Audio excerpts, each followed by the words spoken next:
Das Stille, meine Damen und Herren. Dies ist Tibet This Week, eine wöchentliche Nachrichtenausgabe über Tibet, seine Heiligkeit den Dalai Lama und die tibetische Zentralverwaltung. Werfen wir doch zunächst einen Blick auf die heutigen Schlagzeilen. Seine Heiligkeit der Dalai Lama erteilt Unterweisung über Chandrakirtis Eintritt in den Mittleren Weg. Sikyong Bemba Tsering trifft Tibeter, die in Dharamsala leben. CTA feiert 63. tibetischen Demokratietag. Schwedische Parlamentsdelegation drückt Solidarität mit Tibetern aus. Stellvertretender Sprecher nimmt am IPAC-Gipfel 2023 in Prag teil. Australische Labour Party nimmt Resolution an, die die Aushöhlung der Rechte und der Freiheit in Tibet verurteilt. Australische Senatorin Rice äußert Besorgnis über Menschenrechtsfrage in Tibet. 21. Konferenz der nordamerikanischen tibetischen Verbände in Toronto. Parlamentarische Delegation nimmt am 2023 Open Government Partnership Summit in Estland teil. Indische Kerngruppe für die tibetische Sache nimmt an den Feierlichkeiten zum tibetischen Demokratietag teil. Delegation der US-Kongress-Exekutivkommission für China CECC besucht das Büro für Tibet in Taiwan.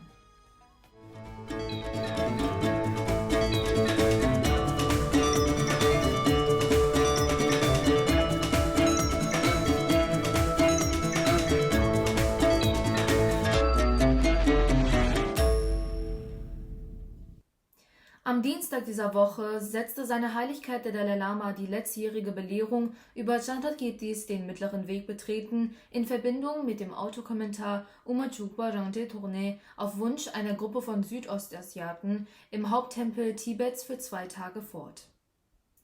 Am Dienstag dieser Woche begann Sikyong Bemba Tsering seine Beurteilungsreise in Dharamsala.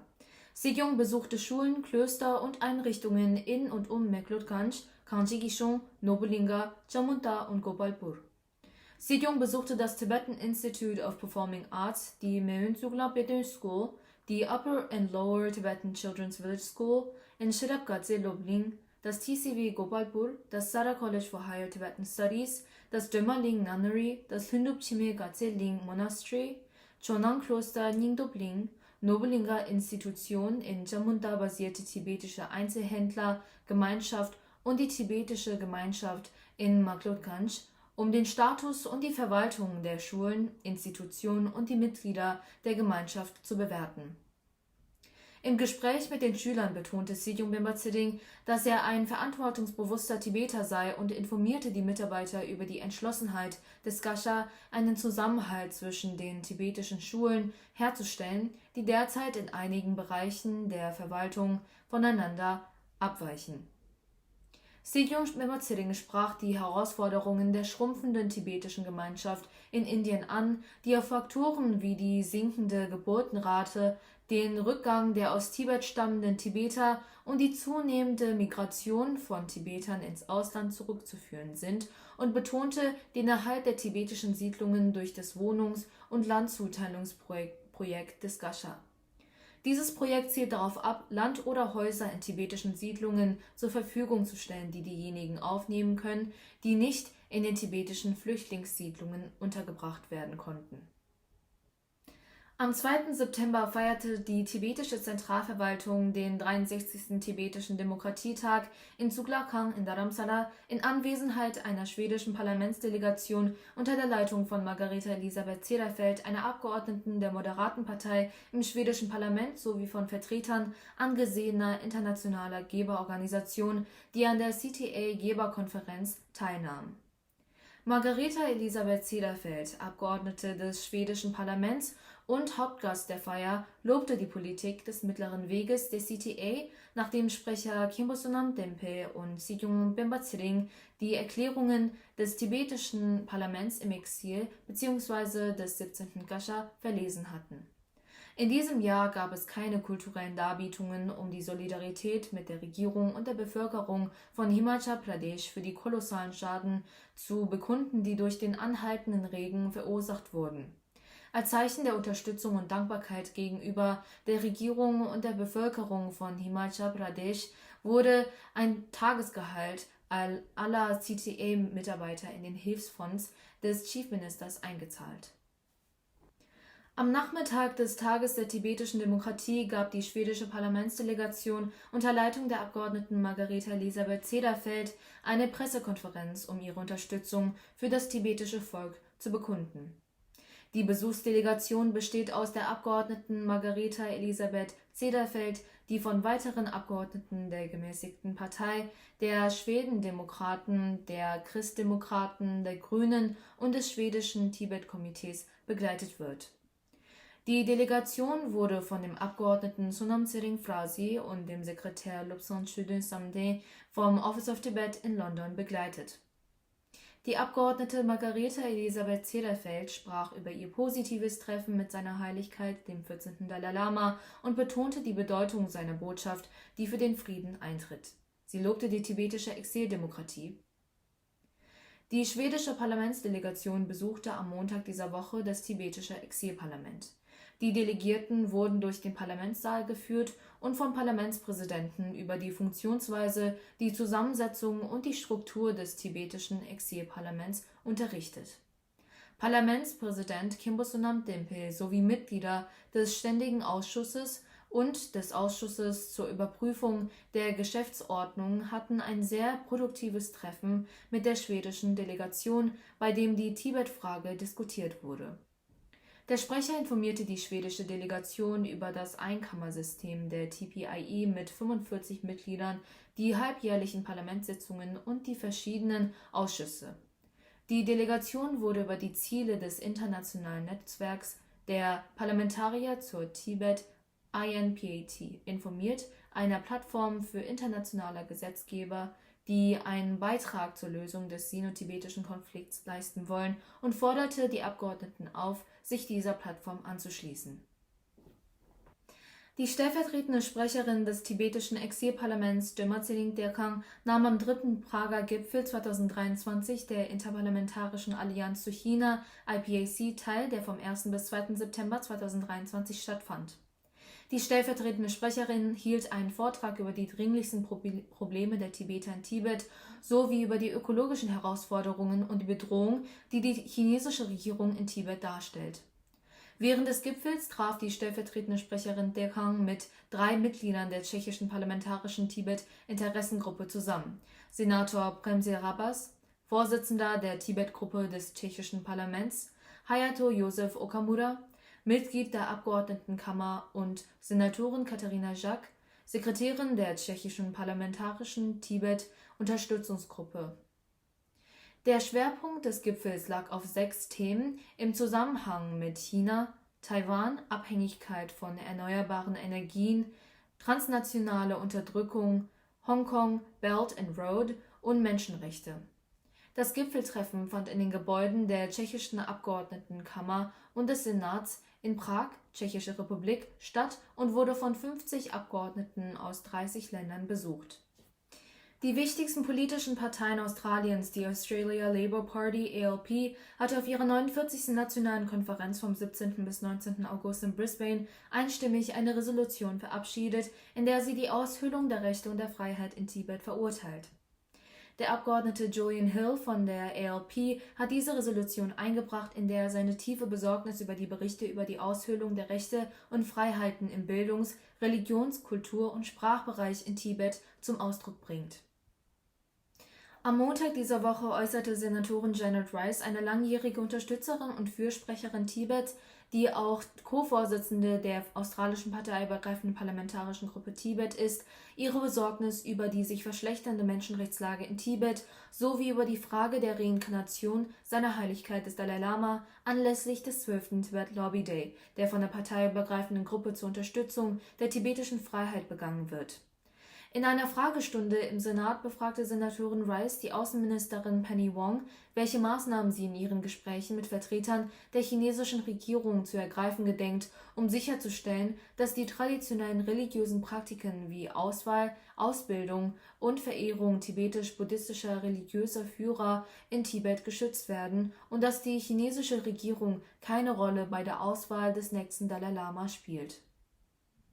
Die Abgeordnete Senatorin Wong äußerte sich in ihrer Antwort besorgt über die Aushöhlung der Rechte und der Freiheit in Tibet, insbesondere über die Assimilierung tibetischer Kinder in kolonialen Internaten, die Inhaftierung von Tibetern wegen friedlicher Äußerung politischer Ansichten und die Unterdrückung der tibetischen Religionsausübung. Senatorin Rice fragte Ministerin Wong auch nach der Zwangsarbeit in Tibet und ob Australien die Einfuhr von Waren, die durch Zwangsarbeit hergestellt werden, verbieten werde, woraufhin Außenministerin Wong erklärte, die australische Regierung habe mit ihrem Modern Slavery Act eine Überprüfung durchgeführt, auf deren Grundlage die Regierung ihre Antwort formulieren werde. Der Tibet Lobby Day ist eine jährliche Veranstaltung, die vom Australia Tibet Council in Zusammenarbeit mit der tibetischen Gemeinschaft in Australien organisiert wird und bei der Tibeter und Tibet-Unterstützer in Canberra zusammenkommen, um mit australischen Parlamentariern über verschiedene Tibet betreffende Themen zu sprechen. Die Canadian Tibetan Association of Toronto veranstaltete in Zusammenarbeit mit dem Tibet-Büro Washington DC vom 2. bis 4. September die 21. Nordamerikanische Konferenz tibetischer Vereinigungen in Kaungjeonju-Dening in Toronto. Rund 40 Teilnehmer aus 19 verschiedenen tibetischen Vereinigungen in Nordamerika nahmen an der Konferenz teil, zusammen mit dem Repräsentanten Namgyel Chudup und dem tibetischen Verbindungsbeamten Kunga Tashi vom Office of Tibet Washington, dem nordamerikanischen tibetischen Parlamentarier Dengse Jigme, dem Präsidenten der International Campaign for Tibet, Dengse Gyatso, dem Vorsitzenden des kanadischen Tibet-Komitees Samphe Lalungpa, mit dem Geschäftsführer Sherab Tarchin und dem Präsidenten des Tibet-Fonds Bob Ankerson. Der Repräsentant Namgyel Chudup führte den Vorsitz der Konferenz. Während der dreitägigen Konferenz berieten die Teilnehmer über die Strategie der Tibet Advocacy, die Erhaltung der tibetischen Sprache und Kultur, die Sensibilisierung der Tibeter für die Bedeutung der 4 edlen Verpflichtungen seiner Heiligkeit des 14. Dalai Lama, die Förderung des Engagements junger Tibeter im tibetischen Freiheitskampf und Fragen der Bezahlung des tibetischen Chete, Grünes Buch. Am letzten Tag sprach Dr. Gyelo, ein tibetischer Aktivist und Bildungssoziologe, zu den Teilnehmern über Chinas Bildungspolitik, die die tibetische Sprache gefährdet, und darüber, wie die Tibeter in der Diaspora sich dieser Herausforderung stellen können. Eine parlamentarische Delegation bestehend aus den Abgeordneten Geshe Minlam Tarchin, Lajeri, Namgyel Dora, Tsanetsang Thonuptashi und Phurpa Doji Geldong nahm am diesjährigen Open Government Partnership Summit teil, der von der estnischen Regierung in ihrer Hauptstadt Tallinn ausgerichtet wurde. Das Treffen beinhaltete Vorträge über das Open Parliament E-Network mit Vertretern aus Taiwan und Marokko, die über die Rechenschaftspflicht von Parlamentariern bzw. das Parlament bei der Korruptionsbekämpfung sprachen. Der Parlamentarier Lajeri Namgyel Dora sprach über die Praxis der chinesischen Regierung, in Tibet Internate im Kolonialstil einzurichten, die darauf abzielen, die Identität der Tibeter zu zerstören. Die Mitglieder der parlamentarischen Delegation hatten auch die Gelegenheit, sich am Rande des Gipfels mit anderen Teilnehmern auszutauschen und sie über die derzeitige kritische Lage in Tibet und die Arbeitsweise der tibetischen Zentralverwaltung zu informieren. Das Gipfeltreffen wurde von mehr als 2000 Teilnehmern aus dem Weltparlament besucht. Eine weitere parlamentarische Delegation, bestehend aus den Abgeordneten Dawa Tsering, Yishi Dömer und Dimba Yerpel, begann ihren Einsatz für Tibet in Lada mit einem Besuch bei Sri Santosh Sukhdev, dem Bezirksmagistrat von Leh Lada, am Mittwoch dieser Woche. Die Parlamentsmitglieder berichteten kurz über die alarmierende Lage in Tibet und forderten den Bezirksmagistrat auf, sich weiterhin um das Wohlergehen der in Lada lebenden Tibeter zu kümmern. Anfang letzter Woche stattete die Delegation des indisch-tibetischen Koordinationsbüros dem ehemaligen tibetischen Kabinettsmitglied Gyalo Thondup, dem älteren Bruder seiner Heiligkeit des 14. Dalai Lama, in seiner Residenz in Kalimpong einen Höflichkeitsbesuch ab. Die Delegation traf sich auch mit Piti Bhutia, einem langjährigen Tibet-Unterstützer und Präsidenten der India-Tibet Friendship Society ITFS Kalimpong. Das India Tibet Coordination Office ITCO organisierte in Zusammenarbeit mit der ITFS Kalimpong eine öffentliche Veranstaltung in Manilarang, Kalimpong. Das Treffen führte zur Bildung eines 5-köpfigen Komitees, das die Wahl des regionalen Arbeitskomitees der ITFS Kalimpong innerhalb von 15 Tagen überwachen und erleichtern soll. Die Delegation der Core Group for Tibetan Cause India bestehend aus dem nationalen Co-Convener Sri Surendra Kumar, dem regionalen Convener Sri Soumyadip Dutta, dem ITCO-Koordinator Thupten Rinzin und dem stellvertretenden Koordinator Dingsi Jordan nahmen auf der letzten Etappe ihrer Reise an den Feierlichkeiten zum 63-jährigen Bestehen des tibetischen Demokratietages in Kangdo, Sikkim teil. Der Delegation schloss sich auch der CGTCI Regional Convener Sri Pema Wangda Bhutia an, der sich in Kangdo aufhält. Der ehrenwerte Sri Sonam Lama, Staatsminister für kirchliche Angelegenheiten, ländliche Entwicklung und Zusammenarbeit der Regierung von Sikkim, war der Hauptgast der Veranstaltung. Zu den Ehrengästen gehörten der Abgeordnete Sri Waiti Lepcha, der tibetische Parlamentarier Yudin Okatsang und andere. Sowohl die tibetische als auch die einheimische Gemeinschaft nahmen zahlreich an der Veranstaltung teil, wobei die Tibet Support Group TCG, wie zum Beispiel Bharat Tibet Sayuk Manch, BTSM, besonders stark vertreten war. Die Delegation, bestehend aus dem nationalen Co-Convener des CGTCI Sri Surendra Kumar, dem regionalen Convener Sri Soumyadip Dutta, dem ITCO-Koordinator Thupten Rinzin und dem stellvertretenden Koordinator Dingsi Jordan, beendete ihre einwöchige Tour durch Nordbengalen und Sikkim mit dem Ziel, die Tibet-Unterstützungsgruppen TCG zu stärken und neu zu beleben und gleichzeitig das Bewusstsein für Tibet in Salugara, Darjeeling, Kalimpong und Kangdo zu fördern. Eine vierköpfige Delegation der US Congressional Executive Commission on China besuchte am Mittwoch dieser Woche das Tibet-Büro in Taiwan. Die Delegation, bestehend aus Piero Atoza, Matt Squarey, Scott E. Phillips und Anna Scott Bell, traf sich mit dem Abgeordneten Gesang Yetsenbauer, um Fragen zur Sache Tibets und zur aktuellen Situation in Tibet zu erörtern, die durch die harte Politik der Xi-Regierung zur Vernichtung der tibetischen kulturellen und nationalen Identität geprägt ist. Die Delegation bekundete ihre Solidarität mit Tibet und drückte ihre Bewunderung für die Vision und den Beitrag seiner Heiligkeit des Dalai Lama zur Bewahrung der tibetischen Sprache, Religion und Kultur aus.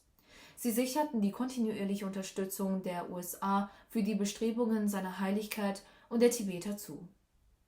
Ich danke Ihnen vielmals für Ihre Aufmerksamkeit. Auf Wiedersehen und bis nächste Woche.